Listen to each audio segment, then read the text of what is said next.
good Thursday morning. We've got Boomer back with us as we continue to talk some football this week. And then we are off to Phoenix, Arizona, site of Super Bowl 57 between the Eagles and the Kansas City Chiefs. And yesterday we tried to call Boomer and he ignored us, so it's good to have him here to get his opinions on what's going on in sports, because when he's not here and we reach out to him, he ignores us and says, no, I don't have time for you guys. I'm doing other things.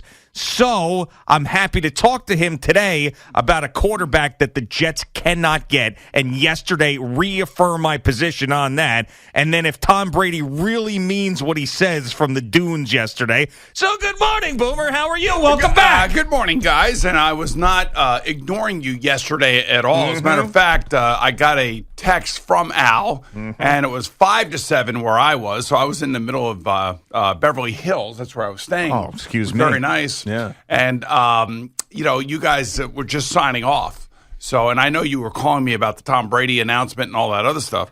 So I wasn't blowing you guys off, and you know exactly what I was doing. And I sent you both a text saying, hey, guys, sorry about that. I got in really late the night before, like 1 o'clock local time out there. Yeah. Which is like 4 o'clock here. Uh-huh. So I needed to have at least a little bit of sleep, especially after the odyssey of leaving Kansas City and trying to get to L.A. Oh, my goodness. Going through Denver. So it was not easy. The day, Monday, was the travel day was brutal. But anyway, so I'm back here and everything. And hey, Al, we buying this explanation there, Al, of the how he's not blowing us off? Are we buying this? Well, he did say he was hanging out in Beverly Hills. Sounds pretty cool. Yeah, I guess. It was. I was going to tell you where I'm staying. I mean, I could have. That's where I stayed. What can I tell you? That's was where it they put the me up. Beverly Hills Hotel? No, it was a place called the Mayborn or something. Oh, the Mayborn. It wasn't the Beverly Hilton where Whitney Houston died in the bathtub? No, it was not. It was not there either? No. Okay. Well, I don't know that one. I know the Beverly Hills Hotel. I know the Beverly Hills. I didn't even see the hotel. I really didn't have much time. I was either sleeping or I was out, doing the Super Bowl's greatest commercials. Oh, you must be like just totally scattered. Denver, Kansas City, Beverly Hills, New York, LAX, yeah. JetBlue terminals in Newark. I have to say, Newark's JetBlue terminal is awesome, beautiful, and JetBlue Mint is like the savior. It's like that part of it was a great experience. Just everything that goes into it, the amount of time that you spend traveling. I figured it out that out of the 3 days that I did travel, and most people who do travel understand this for work, I probably spent a good 15 hours in transit in some way, shape, or form.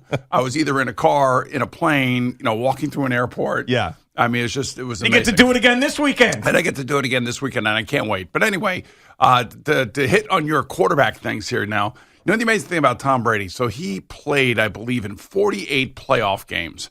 That's essentially 2.5 seasons of extra games. Mm-hmm. And then you put that on top of the amount of years that he played.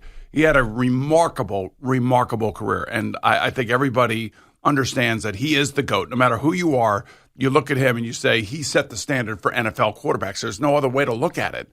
I mean, Tom, I really felt like Peyton Manning changed the way quarterbacks were judged when he first came into the league, with the amount of study, the amount of intensity that he put towards the position. And everybody drafted after Peyton, had to go through the gauntlet of trying to find out whether or not you were the same type of personality that Peyton was, that really wanted to take on everything and become all-encompassing as a quarterback. And Tom Brady did that. I mean, no other quarterbacks. I think Patrick Mahomes is probably in the middle of doing that right now. I feel like Joe Burrow's getting ready to do that. But nobody prepared intensely and off the field and on the field the way that Tom Brady did. And all the numbers reflect all that other stuff. And with saying that, I'm still not totally buying that he is done yet. And because watching Kyle Shanahan and John Lynch talk about their final, season-ending press conference and the way that they were talking about Jimmy Garoppolo, I mean, they must hate this guy. Yeah. They must absolutely hate him. And then when I think about the team that he has and the quarterback situation with the Brock Purdy UCL tear and everything else, I'm like, I would be working so hard to get Tom Brady to come out there and play quarterback for 1 year.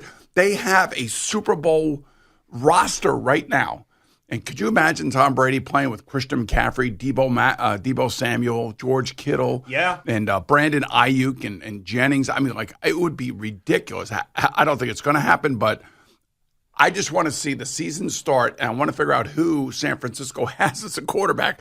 Because like the Jets, they don't really have one right now. Yeah, I don't think he's going to come back. I think in that emotional, because he did get emotional at the end of that video. In the beginning of it, he goes, you get one Instagram post, a long Instagram post for retirement. I did that last year, so I'm just doing the video. So he's conscious of how the fact that he's doing this again. And then all the reporting around him is that this guy is just exhausted. And this season took a toll on him. Now, if you're telling me, and I do think that this is a possibility, but a 5% possibility. All right, but it's a possibility. That he goes through the offseason, he washes off everything that happened to him, and it won't forever because, he went through a divorce and everything else, but he gets to a point where he's not as exhausted from it, and he feels reborn towards the season, and then he's getting close to training camp, and he's starting to itch himself, because he's so addicted to football, and then all of a sudden the 49ers are in a crap situation, like you said, and they throw every single dollar that they possibly could at him. Maybe, but I really do believe that he is done, and he meant what he said yesterday. Now, as far as the Jimmy Garoppolo hating him thing, you are absolutely right. I don't see how anybody could watch that press conference and think that they don't despise that guy. Plus, it came from the 49ers organization, all that stuff about Jimmy Garoppolo in the offseason about how he disappeared after his big contract and they could never find him. And he's smiling on the sidelines. The 49ers fan base hates him now, too, because he was smiling when his team was getting their ass kicked in the NFC Championship game. So this guy who took them to a Super Bowl has a tremendous win percentage as a starting quarterback of the San Francisco 49ers, is despised by that organization and the fan base. And Jet fans want that guy? No way, no how. You cannot bring him in. That will set you back even farther from where you're at. And oh, by the way, I forgot to mention, he's hurt every single year that he plays. And the other thing, too, is remember, Rob Saleh came from there, so he knows what's going on internally in San Francisco. Yes. 100%. So I would doubt that would be a situation where that could unfold unless the Jets find themselves boxed in and they can't acquire anybody. But I think there would be other alternatives out there. They may not be all that exciting. I'm not saying that he's not exciting or he is exciting. I just think he's always injured, and listening to the way that they were talking about him would give me great pause. But again, I think Saleh knows better than we do as to how Kyle Shanahan and John Lynch feel about Jimmy Garoppolo. So I would think that it's not going to happen here. But, man, I'm telling you, if I'm Kyle Shanahan, you have got to be lobbying Tom Brady. I'm sure he makes the call. I'm sure he does. But now, if you're Aaron Rodgers, wouldn't you want to go there? But they just can't afford him. And I know that the way that the contract is written for Aaron Rodgers, whoever does end up acquiring him if he leaves Green Bay, they're going to end up having to pay him a lot of money, but they can distribute it in different ways, so it doesn't really hamstring you on the cap that's going up to $225 million. So if I'm him, I'm looking at that. I'm looking at that team because now the NFC is wide open.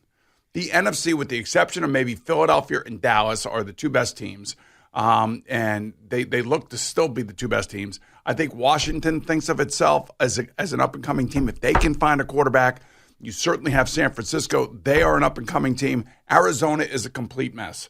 Tampa Bay, a complete mess. This is an opportunity for somebody within the NFC to go out. And this is the other reason why, if I'm Aaron Rodgers, man, I'm looking at this and I'm going, why do I want to leave?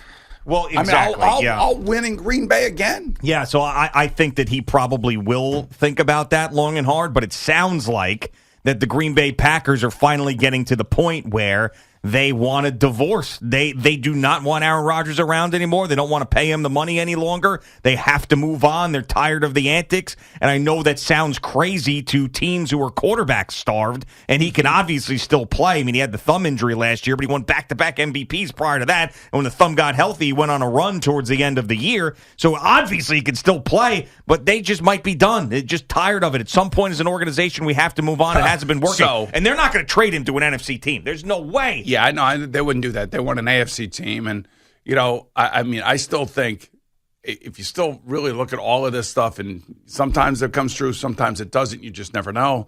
But Lamar to Atlanta would make so much sense. It's ridiculous, assuming that Atlanta is going to give up all their draft capital to the Baltimore Ravens, and the Baltimore Ravens would then have to start over. But you never know. Maybe that's a destination. The Tennessee Titans could be a destination for Aaron Rodgers. So. And I know Aaron is talking on his Pat McAfee, the podcast, about how everybody's talking about where he wants to go without really getting his input on things. Yeah. I'm like, hey, man, this is what it's all about. You're a popular player. It seems like you're kind of, wanting to leave Green Bay. And as you just pointed out, it seems like Green Bay wants to leave you. So what are we supposed to do? We have to speculate about this, especially when it comes to the Jets and their quarterback situation. Now, apparently, he loves Nashville, Tennessee, and he was just in Nashville, Tennessee. Man, but I thought he loves Nathaniel Hackett. Right, he loves Nathaniel Hackett, too. So that's his guy. Now, but that's his guy. The Titans are in a worse situation than the Jets as far as taking that step forward. They've lost players. They fired their general manager. I know Derrick Henry's still there, but he feels like he's towards the back end of his prime now. Now, I don't know what their plan is for the offseason. Could they surround Aaron Rodgers with enough to make it appealing to him? Because if they can, then he may prefer going there as opposed to New Jersey. And by the way, Nashville tax situation, Jersey tax situation, just listen to Tyreek Hill on that whole thing, especially when you're getting up to $50 million a year. Why are you listening to Tyreek Hill when I've been telling you this for 16 years? Because Tyreek Hill you're all just laughing said at me. Oh, taxes. Tyreek Hill just said that he's one of the players. So I just want to. We've given you credit for it. All right, thank you. I appreciate it. Yeah, but I'm all into the cap and I'm all into the tax situation. You know that. Yeah, I know. That's my thing. I said that yesterday. I know. I saw you say it. I said, God love Boomer. He loves that salary cap. I do, man. You love nothing. I want to love something in this world as much as you love the salary cap. I think my daughters are probably it. That's probably what it is. So it's amazing. So in 1987, our NFLPA goes on strike. I'm the highest paid player in the league. I had just signed a new 5-year, $6 million contract. Mm-hmm. So I was making $1.2 million in 1987. And that was $75,000 a game, and we went on strike, and I was an NFLPA leader for our team. Yeah. And I lost $75,000 a week. Yeah. A week. Now, after about 3 weeks, I had lost as much as probably about 15 guys on my team would have made all year long. That's how bad it was. You know what I'm saying? Yeah, right. You're the ringleader of this as well. And I'll tell you, when I see these numbers and I see the salary cap go up to $225 million, I mean, when I juxtapose that against 1987, there was no salary cap, there was no nothing back then. There was no free agency unless you were cut by your team. Then you became an unrestricted free agent, and that just meant you were going to make less to wherever you were going to go after that, if in fact somebody wanted you. And I watch what the guys are making today, and I'm actually proud of all that. Although most of these guys have absolutely no clue as to what the players before them have gone through. None of them, because they all want what they think is theirs, that they've earned, and rightfully so. I mean, and finally, it's getting to the point where, the players now, that's why I'm so into the salary cap, because it is really fascinating to me how teams have to kind of balance their guaranteed money against money that they have to put in escrow to cover that money. Sure, see what I'm saying? And that's a why, big deal. That's why there's big money teams that have all that money and can go and go after guys. And then there's the small market teams. And even in the NFL, we all think of it as a kind of a balanced league and a league of parity. For the most part, on the field, it feels that way. But behind the scenes, financially, it's not that way. Well, that's why the Las Vegas Raiders are not considered one of those teams that can go and pay somebody and have that money in escrow and all that stuff when it comes to coaches and when it comes to big players, because Mark Davis isn't one of those guys like who just bought the Broncos, a Walton or the Walmart family, or David Tepper, or any of these guys. Just remember that he's the general partner of the Raiders is what he is. Yeah. The way the Raiders are structured. Yeah, they're the money that they're getting from Las Vegas certainly helps their bottom line. But you're right, Denver and Carolina, they have money because the owners have money from somewhere else.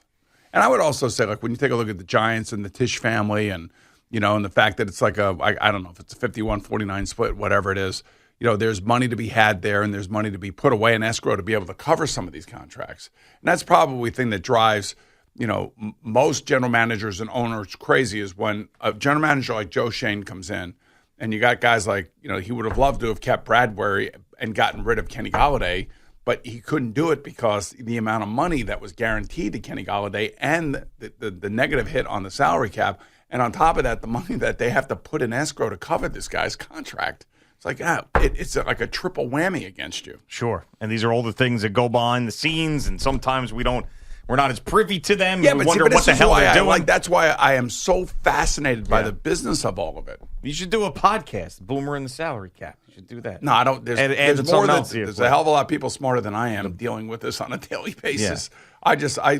We touch on the fringes of it just because of the way that it may impact the local teams. Sure. All right, Boomer and Gio on the Fan and CBS Sports Network. Jerry's going to give us an update in just a couple of minutes. Just getting started on this Thursday morning. We're all back together. And then next week, we're spending a lot more time together than we normally do. So we're buckling up for that. All right.